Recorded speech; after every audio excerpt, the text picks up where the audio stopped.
Hello and welcome to Buffy and the Art of Story Season 7. Today we're looking at Beneath You, Season 7, Episode 2 of Buffy the Vampire Slayer, where a giant worm demon terrorizes Sunnydale and Buffy learns Spike's secret. I am Lisa M. Lilly, mystery and thriller author and founder of writingasasecondcareer.com. If you'd like to get more content about Buffy and support the podcast, you can do that at patreon.com/Lisa M. Lilly. That's Lisa, M as in Marie, Lilly, for as little as $1 a month.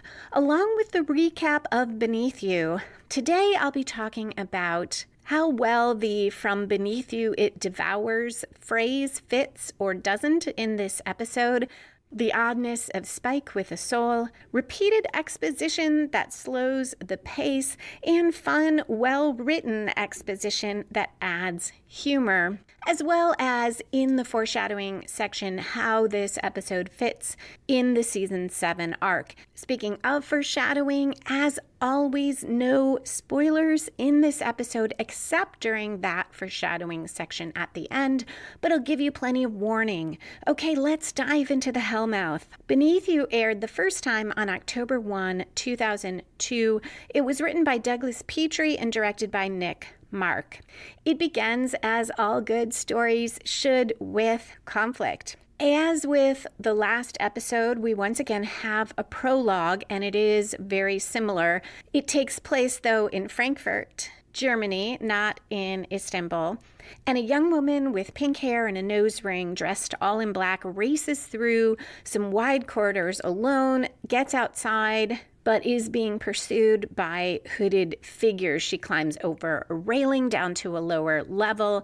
She makes it inside a nightclub, seemingly relieved to see tons of people, but those hooded figures are right behind her, and they shove her into what looks like a giant freight elevator and shut the door. This young woman fights pretty well. She kicks one of them away, but it is 2-on-1. Using a very large knife, one of the hooded figures stabs her to death. After those creepy figures leave, the young woman, though she is dead, says in a deep voice, "From beneath you, it devours." On the last words, her head rolls to the side to look directly at the camera. We hear screaming, and we cut to Buffy's bedroom where she is screaming and thrashing. Dawn wakes her up. Buffy tells Dawn it wasn't just a dream. She repeats the line, "From beneath you it devours," and says, "There's more like her, Dawn, out there somewhere," as she looks out her window, and she goes on, "and they're gonna die." At 2 minutes, 17 seconds, the scene cuts to a Sunnydale street at night. Something just underground rumbles along. It's very fast. It cracks the sidewalk, and we go to credits. On return, Spike is sneaking up on a rat in the basement. I got kind of a kick out of this because we had that scene of Angel eating rats in the alley during flashbacks, and now Spike, present day, is hunting rats. He's also talking to himself. He says no over and over. He says it's not time. He looks pretty much like he did in the last episode. His hair is all curly. He doesn't have his long black coat. Just as he nears the rat, everything starts shaking. He stands and says it's not the time. He squeezes his eyes shut. He yells stop, holds his hands to his ears, and screams. This is the first of several times in the episode where on rewatch I feel a bit frustrated because we will never know if this relates or doesn't to either the "from beneath you it devours" line or the rumbling under the ground. We don't know if those are linked. On first watch, I'm pretty sure I thought that they were, and then just got more confused as the episode went on. We cut from Spike screaming to Dawn at 4 minutes 46 seconds, and she says, "Could you die?" She's in the back seat. Buffy and Xander are driving her to school, and she is super excited that Buffy will be there with her. It's so cool. And then, this is very fun, Dawn says, "You understand you cannot talk to me, look at me, or hang out with any of my friends." Buffy reassures her that she won't see Dawn much if she has any understanding of her fuzzy job description. Dawn tells her it's not fuzzy, she'll be dealing with troubled teens, and Xander reminisces about his high school years and all the Armageddons, and how great it was to have a Slayer and friend on campus. He and Buffy exchange a smile. This, like in the last episode, is a scene that nods to the fans doing some reminiscing about the earlier seasons, but it adds to the slow pace of this episode because we're going to get all that information again soon. At least the information about Buffy's job. I don't know that we have Xander reminiscing again, but now he does some more reminiscing and talks about his relationship issues. Buffy points out he shouldn't be so hard on himself. It's not easy to bounce back from leaving Anya at the altar, and he disagrees. Anya bounced back very easily to being a vengeance demon, and he bounced back to being a dateless nerd. Dawn asks if he talks to Anya at all. He says he's seen her at the Bronze. He guesses lots of Scorn women go there. This is good foreshadowing for both why he thinks of Anya later, but more important, why he knows where to find her. At the same time, it is not my favorite kind of exposition because it is just Dawn asking him something that the viewers need to know, and then Xander just answering. Now we have a little bit more conflict, which is a more engaging way to bring out exposition because Dawn says, you guys really need to ease up on the whole dating demons thing. And Buffy says, hello, I'm sorry, wasn't that you having the smoochathon with Teen Vamp last Halloween? Dawn says, see, this is why I don't want you talking to my friends. In the administrative offices, Principal Wood shows Buffy her cubicle. She worries no students will come to her. He reassures her that she's the youngest and least stuffy faculty member. And as he's telling her that she understands them, Buffy, looking excited, asks if she can give detention. A nice reference to when Willow took over Miss Calendar's class, or was supposed to, and asked about giving detention. Principal Wood says a little authority is a good thing. And he goes back to the understanding and the friend thing and says she needs to remember she is not their friend.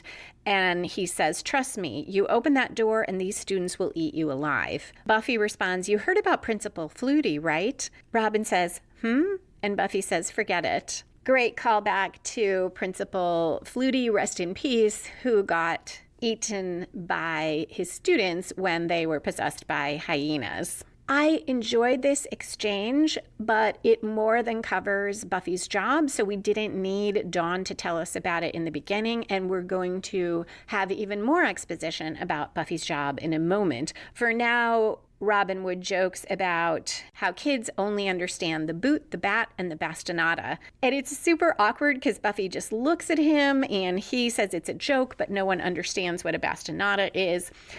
Buffy does, though, and she rattles off a definition that ends with it being an awesome billy club. And he says, I think you're going to fit in just fine. That exchange has some great underlying tension. Both Robin Wood and Buffy are trying to suss out whether the other is evil or figure things out about each other. Buffy now asks why he hired her, though she's grateful. She hasn't finished college. Is it her sparkling personality? Maybe he enjoyed her work at the Double Meat Palace. And Wood says, I'm a vegetarian. Of course, little does he know, the burgers at Double Meat are mostly vegetable, though I guess he probably wouldn't want that meat special ingredient sauce. Robin now says the students need someone who understands them, which we've heard already, and then asks if there's anything he doesn't know about her that he should know, and Buffy says no. This is a lot of repetition already, and we're not even 10 minutes through the episode. Buffy heads out to make sure the place is all school-like and goes down to the basement and calls out for Spike. The rat is there squeaking, but Spike is not, though a heavy door swings shut behind Buffy. At 9 minutes, 10 seconds, the episode cuts to England. Longtime podcast listeners by now are probably wondering, why did I not talk about the story spark or inciting incident? Or maybe you're saying, thank God she didn't talk about the story spark. We've heard it too many times. It is odd that, at least on first watch, it is really hard to pick out a story spark here. And this, too, is similar to last week. So it makes me think our episodes are going to be structured differently this season. We'll see if this continues. Once we know that there's this plot about this giant worm demon, we can look back and see that the spark is probably that rumbling under the ground. So that was before 10% through the episode. Typically, that's good if you can start a story earlier than that. The challenge here is so far nothing we have seen except maybe Spike being spooked by rumbling around him, but we never find out if that's the same thing. Nothing has been set in motion by that we've seen, and neither is this next scene between Willow and Giles. So we have ongoing season arcs, which I would not expect the spark to set off, but also what seems like is going to be an episode plot, because we get Buffy to school, we have her talking to Principal Wood, and it turns out that too is completely unrelated to what I'll call the episode plot.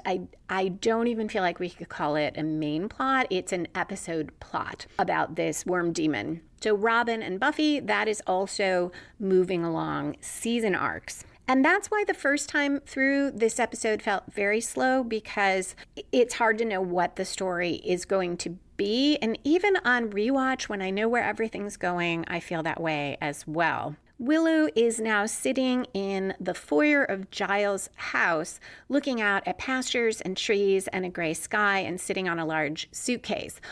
On the DVD commentary of Lessons, Joss Whedon said that it rained almost all the time that they were filming, and that's why they ended up in the foyer, filming in the foyer. So I do think that these England scenes would have been a lot more engaging if they had been able to do what they wanted to do, which was to show more of that outdoor estate. It always helps if you have two people just having a conversation, if you can pair it with some movement, and here they are constrained by the foyer. Giles tells Willow the taxi is there. Willow stays seated. So the taxi throughout will add a little bit of tension here.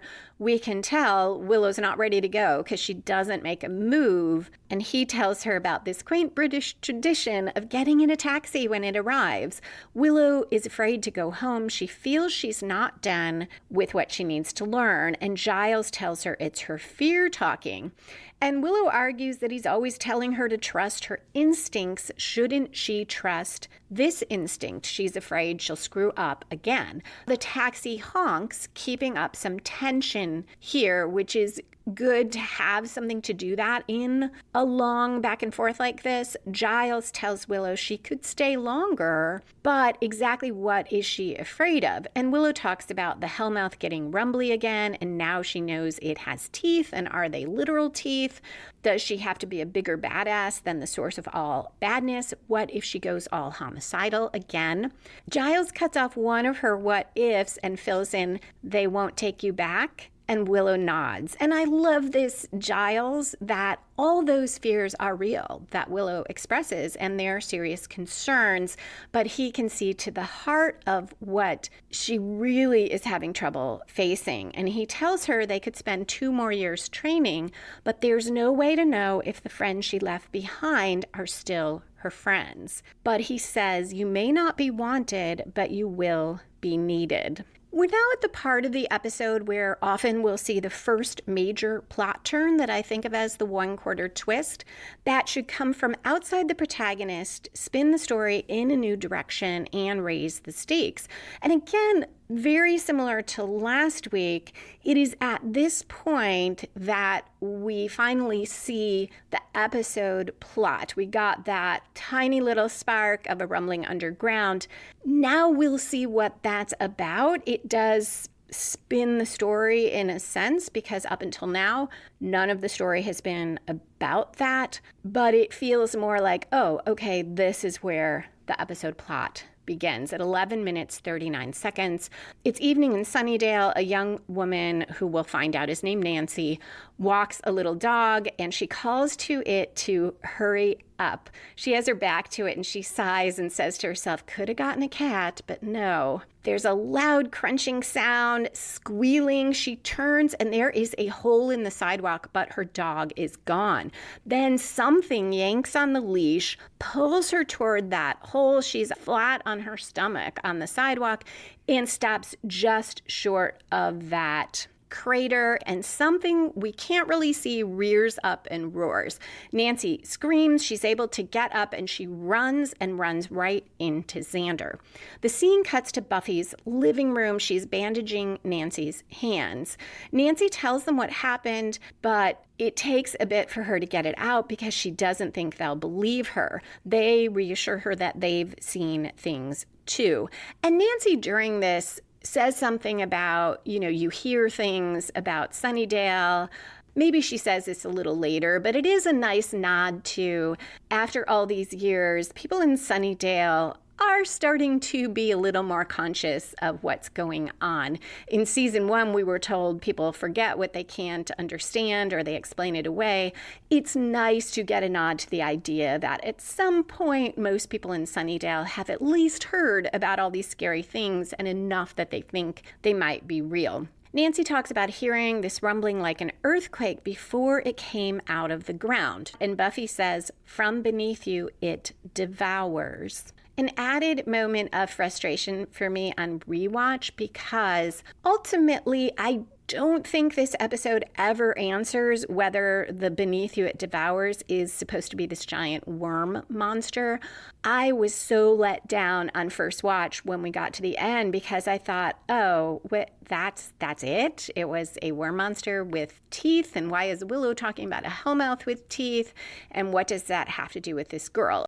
And I think I was still in the mode of, most questions should be answered at the end of the episode. Nancy is confused by Buffy saying this. Dawn asks if they should round up the gang, and Xander points out that this is the gang. Buffy promises Nancy they'll find her dog if they can, and she starts to say all she needs is, and Spike, who has appeared in the doorway, cuts in and says, what you need is help. Fortunately, you've got me. And we cut to a commercial, a great hook. I don't think anyone watching in real time had any thought of not continuing to watch after the commercials. At 13 minutes, 31 seconds, Buffy and Spike exchange an awkward greeting. He's looking slightly more like himself. His hair is combed back now. It's not springing out all curly. He wears a bright blue turtleneck, which I think of as superhero blue. It looks like the blue of Superman's and Supergirl's outfits,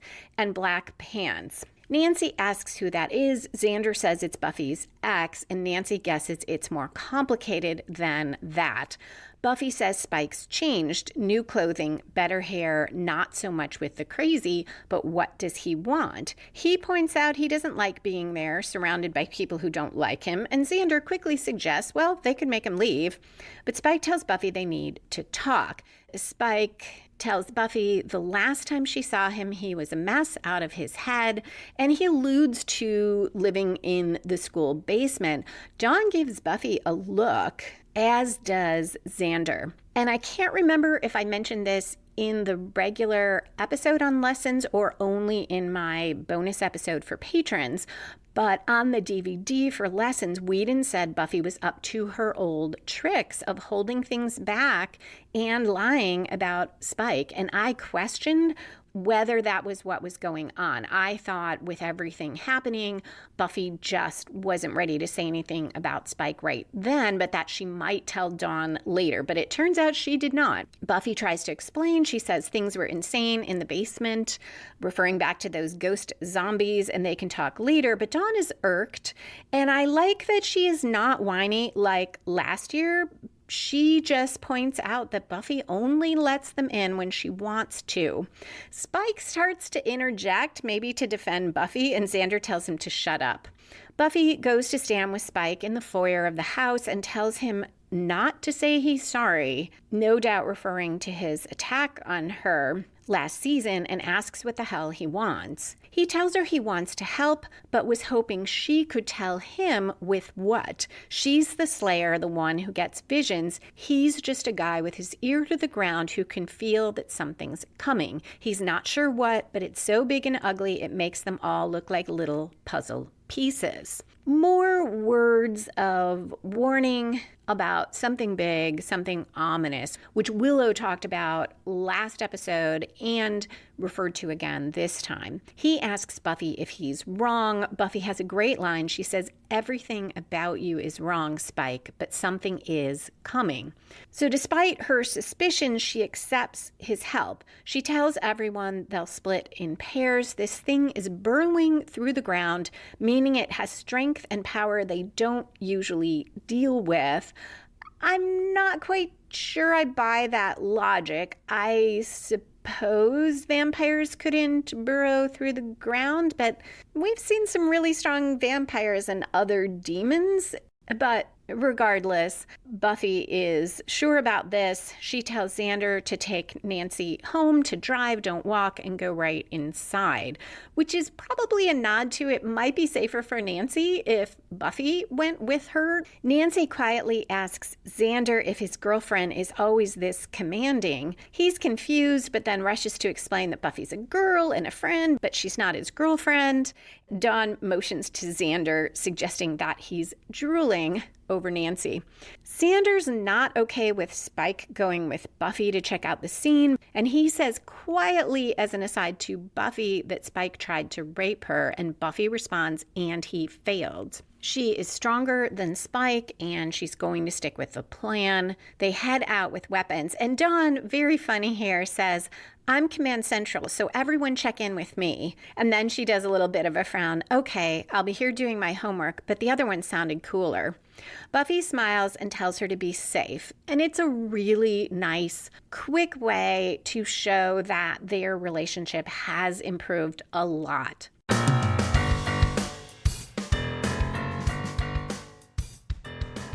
As I might have mentioned in a previous episode, I don't usually do New Year's resolutions. I like to set goals instead, but I did a New Year's resolution this year to help me have a little more fun, enjoy life more, and that is to watch a movie a week. So far, so good. I've been finding them sometimes by searching genre lists. Mostly I'm doing streaming movies. Other times I find them because I look to see what films a particular actor has been in, and maybe I pick one of those films, or sometimes I just follow a chain from there of seeing a trailer of something else and watch that.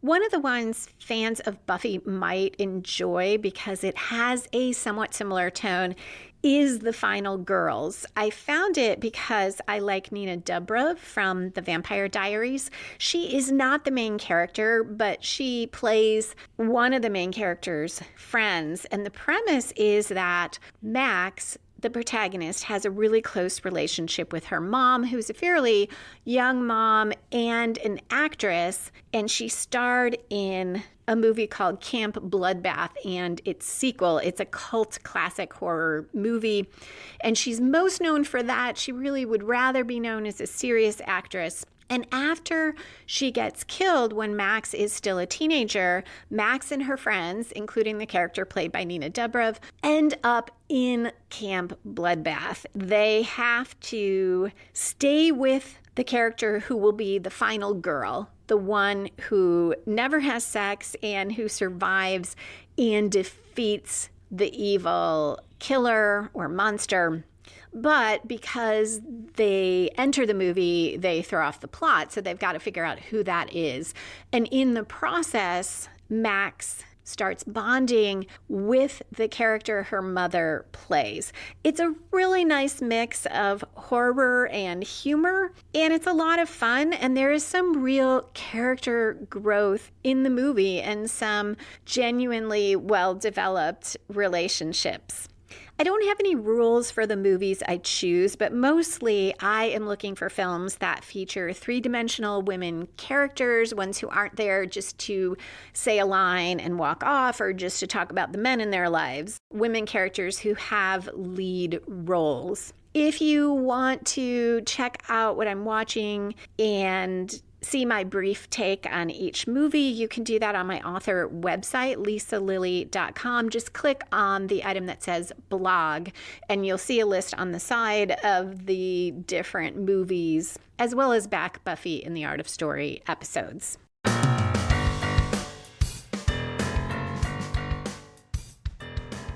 Dawn calls Spike back, showing more how much she's grown, and says to him, "You sleep, right? You, vampires, you sleep." And Spike says, "Yeah, what's your point, Niblet?" And Dawn says, "Well, I couldn't take you in a fight or anything, even with that chip in your head, but you do sleep. If you hurt my sister at all, touch her, you're going to wake up on fire." So yay, Dawn. And Spike doesn't say anything, and she glares at him. At 18 minutes, 8 seconds, Buffy and Spike walk along the sidewalk in the dark. Buffy stays several paces away from Spike. They're talking about what's going on, and Spike segues into, "And when exactly did your sister get unbelievably scary?" Buffy asks exactly what Spike is doing, and he again claims he's there to help. They find the cracked sidewalk with the small crater in it. Spike doesn't fancy putting his head in to look around, and Buffy says, well, if something bit it off, it'd be a clue. And she almost smiles when she says it, so there is a little bit of the working together kind of camaraderie, almost like a faint echo of it. And Buffy asks, seriously, what happened to him? Spike tells her the ghosts in the school got in his head. They were stronger than him and made him crazy. Then he asks why she never told anyone that she saw him. And he's pretty low key here. He's not ranting like he was in the basement, but he's also not quite himself. He's a bit muted. And Buffy looks down and says she doesn't know. She was partly hoping he was some kind of mirage. I like that explanation. It feels real to me that Buffy, especially when she went back and he wasn't there, wanted to believe maybe he was another ghost of a sort, because weird things were happening in that basement. And at least Buffy is aware of her attempts to deny what's happening. He asks her to hold the flashlight, and their hands brush as she's about to take it, and she has a flashback of when he attacked her, and you can see how much she is shaken up, and she yanks her hand away from him. And then she tells him that he better not be thinking that working together is a way to get the two of them back together. Spike says he knows, and he doesn't blame her for being skittish. And Buffy says, skittish? That's not a word I would use for it. You tried to rape me. I don't have words. He tells her he can't ask for forgiveness. He understands that what he did, that you can't just be like, oh, I'm sorry, please forgive me. Understanding that does show that he has changed somewhat. And there's a great line here from Buffy, because he tells her all he can say is he's changed. And she tells him she believes him, but she doesn't know what he's changed into, which really captures the whole oddness of the situation, the dynamic between them, because he is clearly different. She goes on that she doesn't know what his game is, but she knows there's something he's not telling her. And he claims they're not best friends anymore, so he's not sharing, but he can help. They conclude, though, that there is nothing at the site that will explain what this beastie is. At 21 minutes, the scene cuts to Xander and Nancy. We're around the midpoint of the episode. Usually here, and in any story, there'll be a strong midpoint commitment by the protagonist to the quest, or a major reversal for the protagonist, or both. We don't have that here. We do have a bit of one later, and I'll get to that. For now, Xander and Nancy are in her apartment complex in the lobby. They awkwardly flirt. She finally asks if she can call him sometime. He's very happy, but the ground starts rumbling before they can say any more. They run through the hall and up the stairs. Finally, we see this thing. It is a giant worm monster with teeth. It looks a little like the Hellmouth from, I want to say we saw it in season 1, those mouths, and they had teeth, which was not, to me, that engaging, and I don't love it that much more. Here, it rears up, it scares them, but then it goes away. Xander concludes that Nancy must be the target. She talks about how it's just what she needs. Life's been hard enough lately, and says Ronnie would love this. He asks who Ronnie is, and she calls him her psycho ex-boyfriend who was abusive. And Nancy says, you know the feeling you get when your ex is constantly ruining every part of your life and it just doesn't stop? It's an interesting comment because it could resonate with Xander feeling that way about Anya, but more so we'll see it's how Anya feels about Xander. This no doubt makes Xander think of Anya even before Nancy says how she just wishes it would stop, and Xander says wish. The scene cuts to the Bronze. Anya sits with a young woman trying to get her to make a wish. As the young woman says, you know what I wish, the scene cuts again to a commercial, and on return, Buffy, Xander, Spike, and Nancy appear at the table. Anya tells the others after the young woman goes off to get a drink that she is working. And then when they explain why they're there, Anya laughs about turning Nancy's ex into a worm until Buffy tells Anya it ate Nancy's dog, and Anya says, oh, puppy. Xander quite sarcastically comments on people being in danger, but Anya only gets upset about a Yorkie.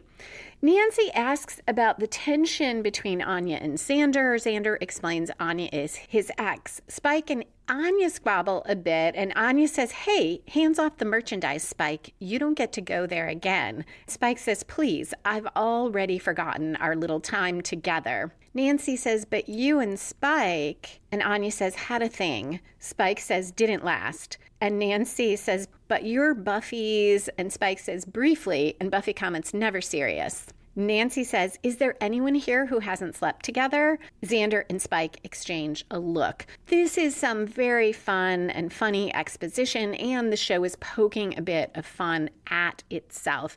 It is a terrific example, though, of a way to quickly get in some information that you need to understand the fight that breaks out. Spike now guesses that what Nancy saw was not a giant worm, but a sluggeth demon because of the teeth.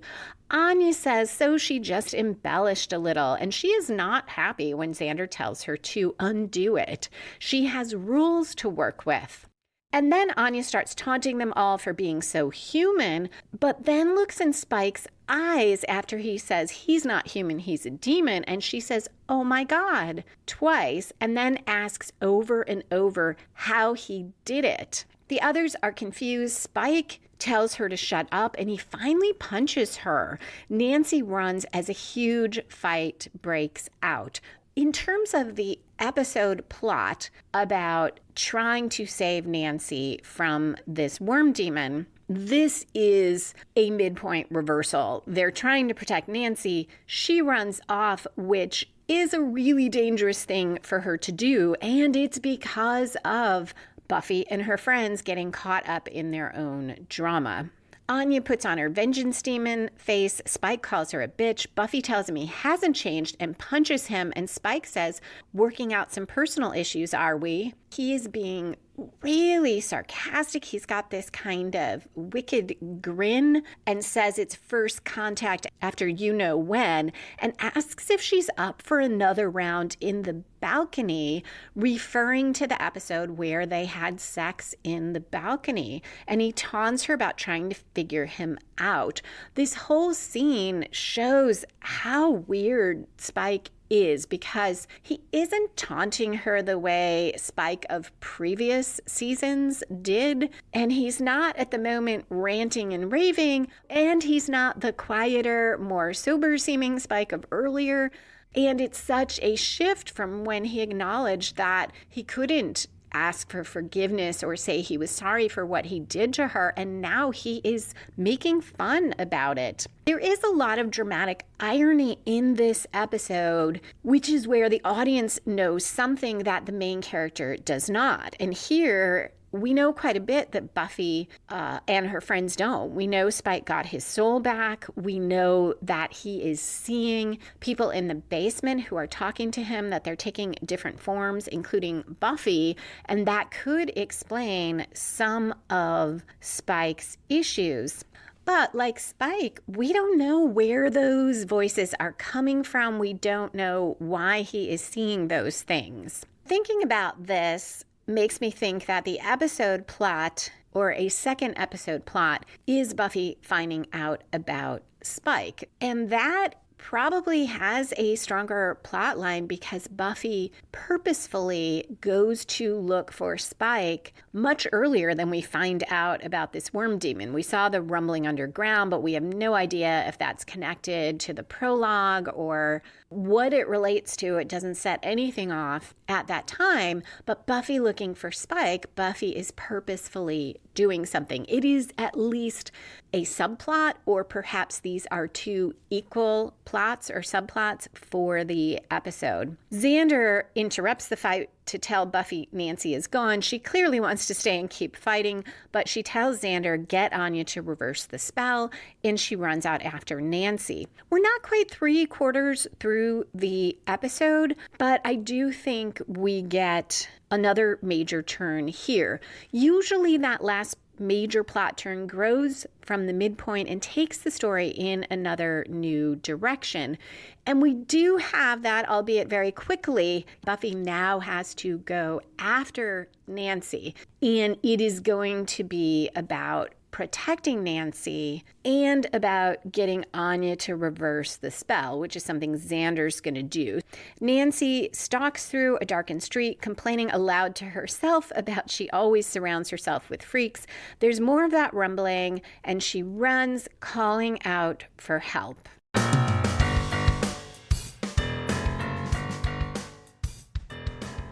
A listener, Melissa, sent me a message about season 6 with a question that really intrigued me. She started out by saying that she watched season 6 during a sort of season 6 in her own life and felt that it paralleled Buffy's in a lot of ways. And watching season 6 with her friends really helped her through that.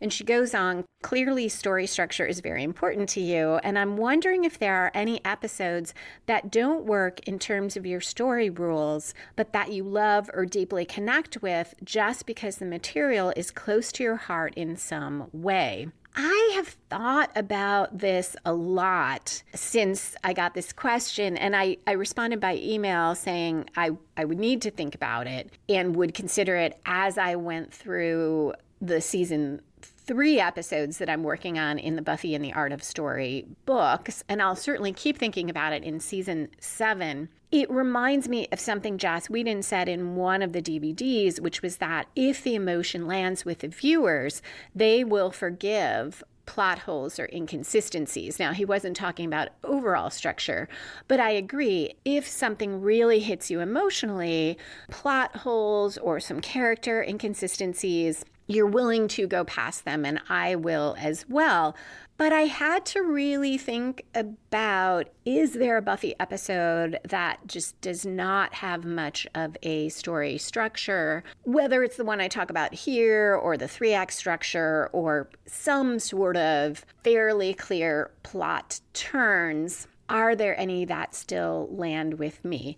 I could not think of any offhand other than I do find it interesting that The Wish is my favorite episode of Buffy. It's hard to pick a favorite. There are so many that I love so much.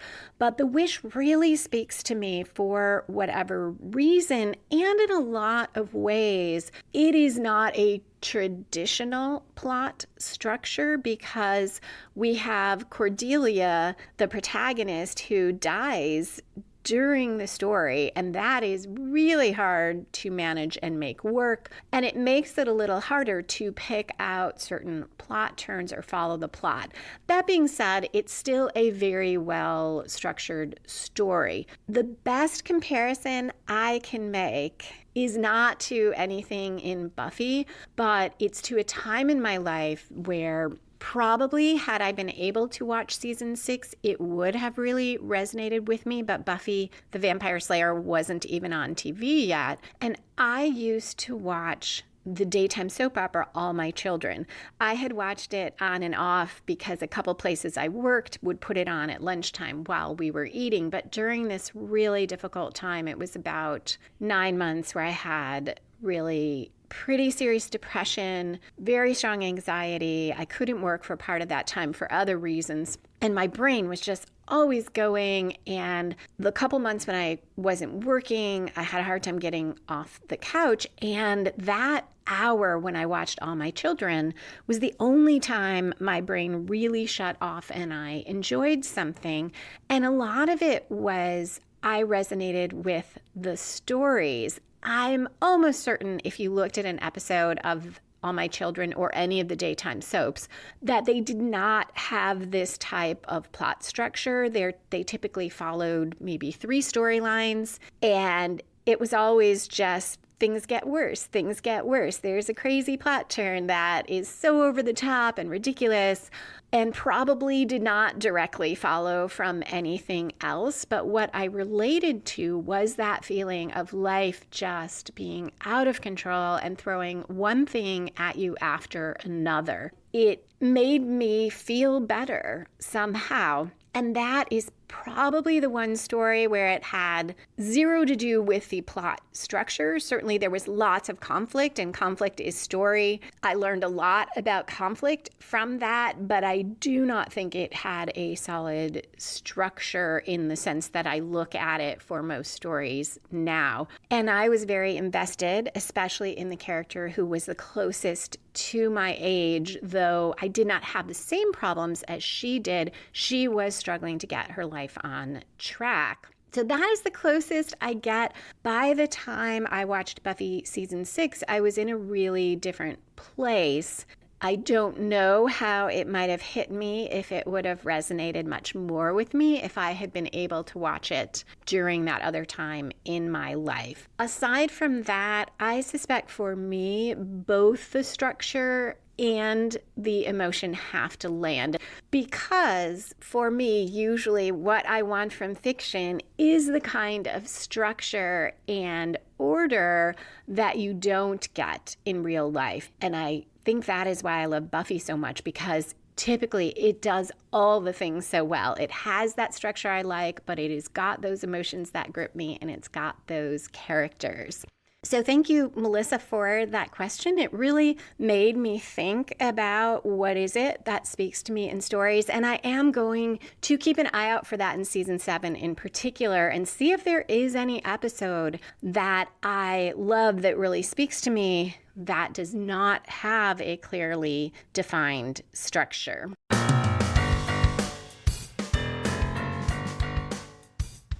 Nancy climbs up what looks like maybe a fire escape ladder on the side of the building to try to get away.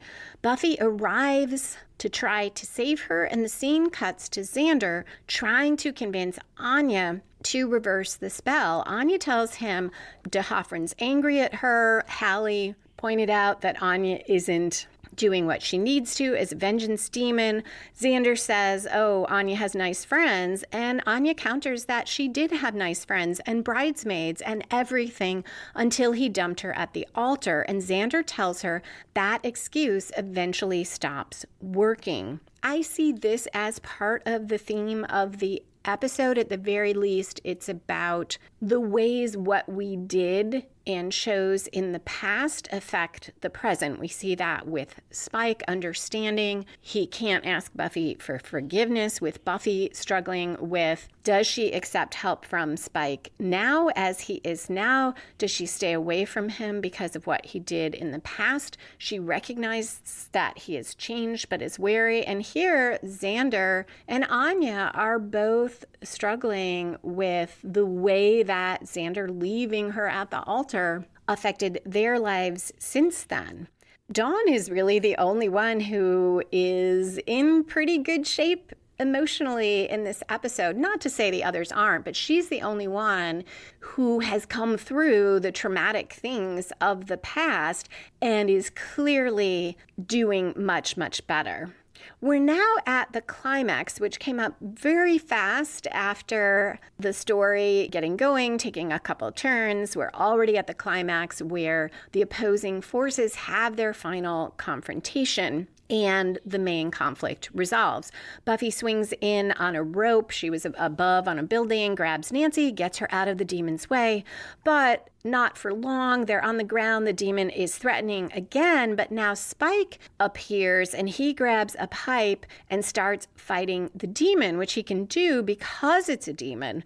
But right as he thrusts the pipe straight at it to stab it, it turns human again. So Xander must have gotten Anya to reverse the spell. But Spike can't stop in time, and the chip gives him massive pain as he stabs Ronnie's shoulder, and they both scream, and we cut to a commercial. A great hook. It's 32 minutes, 5 seconds, and Spike tells Ronnie sorry, what he couldn't say to Buffy. Ronnie collapses. He's shaking. He's in shock and terrible pain.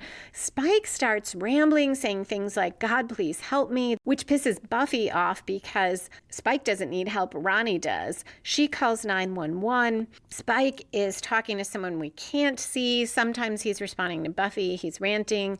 Buffy looks both angry at him and really worried. Sarah Michelle Gellar does an excellent job conveying both. Spike twirls the pipe as he raves. He talks about this is going to be a circus.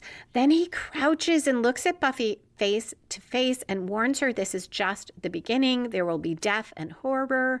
And he ends with, "From beneath you, it devours," and points to the ground. This episode is just filled with ominous warnings about big danger coming. It too feels repetitive and, well, it is repetitive, but it feels slow. I think it is supposed to amp up the danger. For me, instead, it, after this third time or fourth time, feels flat. It is never as strong to tell the viewers or readers that something bad is coming as it is to show them. It's not that you can't tell them. Sometimes you need to, and you for sure should use dialogue to foreshadow. But if you tell someone 5 times they're in danger and nothing happens, it undermines the warning. And yes, sure, bad things happen in this episode, but not worse than any other episode of Buffy other than Spike's craziness. So it starts feeling flat. Spike runs off. Anya and Xander arrive. Nancy confronts Anya about what she did and stalks off. Xander says, "She's not calling me," referring to Nancy. Buffy tells them to stay with Ronnie and leaves. Xander tells Anya she did the right thing, and Anya says, "Tell him that." Nice growth for Anya. She genuinely feels remorse. And Xander says he knows this is bad, but it could be worse. And we get more warning because Anya says, "Oh, it will be." We're at the falling action part of the episode plot that really started after Ronnie dropped to the ground. At 34 minutes, 54 seconds, Buffy finds Spike in a darkened church. If we see her finding out about Spike getting his soul, then this would be the climax. He is saying it didn't work, the costume didn't help, which probably refers to that blue turtleneck. Well, it definitely does because he takes it off, but a costume makes me think he was purposely trying to do a bit of the superhero thing. Buffy sees those scratches on his chest that she saw last week. They're a little bit more healed, and she reaches out as if she might touch his chest, and he tells her no touching. But then he asks if he's flesh to her. He keeps rambling and ends with something about he has to service the girl, and he starts unbuckling his belt. Buffy throws him across the room. He raves more, and Buffy says, "Spike, have you completely lost your mind?" And Spike says, "Well, yes, where have you been all night?" She now asks if he thought he'd come back and they would be together, and he sort of giggles and says there's a first time for everything, but we can't tell if he's really talking to her. She tells him all she is willing to do for him is listen. And he tells her he tried to find the spark, the missing piece to make him fit, but he can't keep talking with her looking at him, so he turns his back. He says something like, I dreamed of killing you. And we don't, again, know, is he talking about Buffy? I think he is. She grabs a steak, holds it out, and Spike says, I think they were dreams. So weak. Did you make me weak? And here I think, because in a moment he'll say some things that make it seem like he's talking to God, that maybe, or he thinks he is, that maybe that's who he's asking, did you make me weak? And then he goes on, thinking of you, holding myself and spilling useless buckets of salt over your ending. Angel, he should have warned me. He makes a good show of forgetting, but it's in here, in me, all the time. The spark. I wanted to give you what you deserve, and I got it. They put the spark in me, and now all it does is burn. Nice reference to Angel getting a soul. I wanted to give you what you deserve. This is a moving speech, though in some parts a bit confusing because Spike is still raving, but it makes me think of the way they had James Marsters deliver those give her what she deserves lines that were said with such malice and do not fit this at all. So instead of really paying attention to this, I am thinking about how they should have had him deliver the lines more ambiguously so that I wouldn't be distracted now thinking about what a mislead that was. Buffy understands him probably because of that reference to Angel and the other things he said. It makes sense to me that she would get it. And she says, your soul. And Spike responds, bit worse for lack of use. She asks him how, and he says, quote, it's what you wanted, right? End quote. But he says, now everyone's talking in his head. And we know what he means, but Buffy doesn't. And he says, he is in there too. That's the part I thought maybe he's talking about God because he's in a church. He's going to approach the cross and the thing beneath. So whatever this beneath you, it devours is, all telling him to go to hell. Buffy shakes her head, asks why he'd do it, and he tells her it was to be hers, to be the kind of man who would never. He doesn't finish the thought. He rambles about forgiveness, and he walks to the cross and talks about to be loved and embraces the cross and asks if everything's okay as his flesh sizzles. It's a very large cross. He drapes himself over it and says, can we rest now, Buffy? Can we rest? And that is the end of the episode. Very moving ending, especially the way Spike delivers that line and Buffy's expression, how kind of mixed, horrified and compassionate and spooked she is all at once. And the can we rest is one of those emotional things that resonates with me because there are times, I think probably everyone has felt this, when you've had great emotional turmoil, when you're still trying to get through something and you just wish that you could rest. And that has a lot of emotional impact. If the real episode plot is Buffy finding out about Spike, there is almost no falling action, which is, I don't remember if I said this time, it is where the writers tie up loose ends, resolve subplots, move along season plots. And here it is really just that, draping himself over the cross and saying that. That's all for this episode other than foreshadowing. If you find the way I talk about story helpful and want to try it for your own writing, you can get free story structure worksheets at writingasasecondcareer.com/worksheets. You can also find all my nonfiction books for writers there, and you can find my novels, including my supernatural thrillers, at my author website, lisalilly.com. If you're not sticking around for foreshadowing, which includes spoilers, thank you so much for listening. And a special thank you to everyone who shares the show on social media or tells people about it, and to the patrons who support the podcast, which helps Buffy and the Art of Story keep going out into the world. I hope you will all come back in 2 weeks for Season 7, Episode 3, same time, same place, where Willow returns to Sunnydale and faces a demon as well as her inner demons.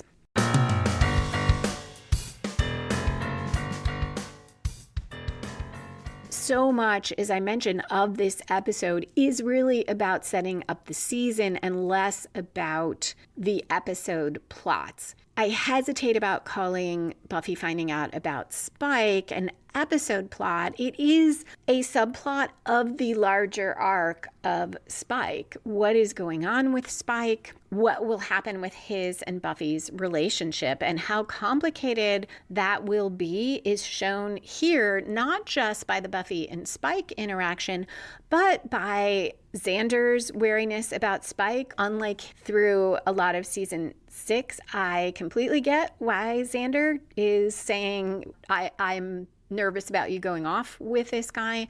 Dawn's anger at Spike shows how complicated it will be.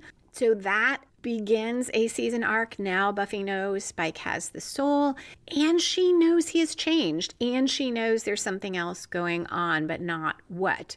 Anya's story, very significant as well, and starts off here. And I never noticed before that Anya says she has rules to work with when she reverses that spell. I don't think the first time through I quite grasped that was a very big deal. It steps beyond the pushback she has gotten for not being vicious enough. Now she has reversed this spell, and we'll see next episode she is not able to help Willow as much as she would like to. When Willow comes to town and she can't find Buffy and Xander and Dawn, she goes to Anya, and Anya is really limited because she has had her privileges revoked.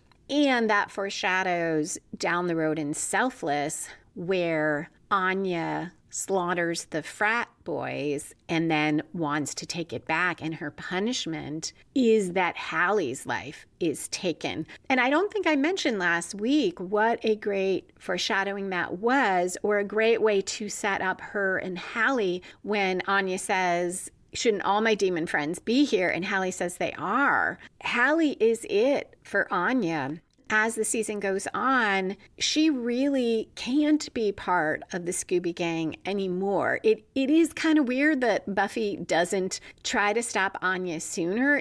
And I guess it fits with Buffy protects. So if she sees something happening, she's going to step in and protect, but she's not a preemptive strike person. She's not going to go in there and kill Anya if nothing is happening right in front of her, or she doesn't know directly what Anya is doing. And here she is concerned about protecting Nancy and reversing the spell, not with, I've got to stop Anya from doing this again. But all of it foreshadows that Buffy will reach a point where she has to, because Anya kills those frat boys.